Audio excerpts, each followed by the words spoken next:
ریاض ایک ایسا لڑکا تھا جسے محنت سے شدید الرجی تھی۔ اس کے نعرے مشہور تھے، ٹیلنٹ ہو تو محنت کی کیا ضرورت، جو کل کرنا ہے وہ آج کیوں کریں۔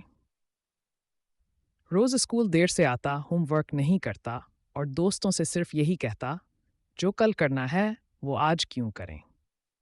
روز اسکول دیر سے آتا، ہوم ورک نہیں کرتا اور دوستوں سے صرف یہی کہتا، زندگی تو آرام کا نام ہے بابا۔ ایک دن اسکول میں اعلان ہوا، کل ٹیلنٹ شو ہے، جو جیتے گا وہ اسکالرشپ حاصل کرے گا۔